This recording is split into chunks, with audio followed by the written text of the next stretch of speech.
स्पाइसेराको किचनबाट आज हामी बनाउँछौँ लोकल चिकन करी नेपाली स्टाइलमा। कडाईमा तेल अलरेडी तातिसकेको छ। अब हामी एड गर्छौँ रफली काटिएको 3 देखि 4वटा प्याज। यसलाई मजाले गोल्डन ब्राउन हुन्जरी हामी भुट्छौँ। मजाले भुट्नुहोस्। अनि एउटा कुरा छ, मैले चाहिँ चिकन अलरेडी म्यारिनेट गरेर राखेको छु, किनकि त्यसले राम्रो टेस्ट ल्याउँछ चिकन करीमा। मजाले भुट्नुहोस्। गोल्डन ब्राउन हुनु पर्यो। मजाले हेर्नुहोस् गोल्डन ब्राउन हुँदैछ। त्यसपछि हामी एड गर्छौँ जिन्जर गार्लिक अनि ग्रिन चिल्लीको पेस्ट। यसलाई पनि मजाले पकाउँछौँ।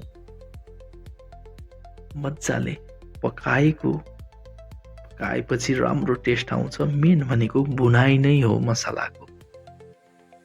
हेर्नुहोस् मजाले भुन्ने हो।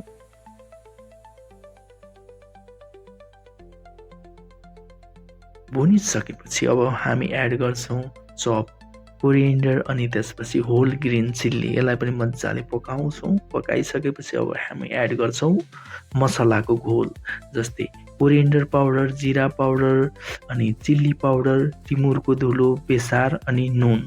यसलाई पनि मजाले पकाउँछौँ। नुन चाहिँ तपाईहरूले स्वाद अनुसार राख्नुहोला। त्यसपछि हामी एड गर्छौँ टमाटर प्युरी। टमाटर प्युरीलाई पनि मजाले पकाउँछौँ। ल हेर्नुहोस् पाकिसक्यो टमाटर प्युरी। अनि ल हेर्नुहोस् यस्तो कलर आयो, मिठो खाम जस्तो कलर। अब पाकिसकेको यो हो सबै मसलामा हामी एड गर्छौँ म्यारिनेट गरेर राखेको चिकन। अघि नै मैले भनिसकेको छु के हालेको छ म्यारिनेट गरेर राखेको चिकनमा। यसमा खडा मसलाहरू छ, त्यसपछि चाहिँ सबै कुराहरू छ। त्यसपछि यसलाई हामी छोप्छौँ। छोपिसकेपछि यसलाई मजाले भुट्छौँ। भुटेर अब हाम्रो चिकन पाकिसकेको छ लगभग। अब हेर्नुहोस् कलर चेन्ज हुँदैछ चिकनको। ल कलर चेन्ज भयो।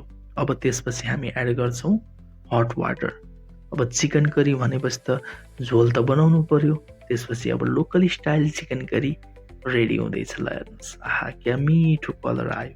अनि त्यसपछि हामी एड गर्छौँ फेरि कोरिएन्डर चप। यसलाई मजाले मिक्स गर्छौँ। यसले मजाले फ्रेसनेस ल्याउँछ चिकन करीमा। अनि यसलाई मजाले बोइल गर्नुहोस्। अब हाम्रो चिकन करी रेडी भयो। अनि कोरिएन्डर चपले गार्निस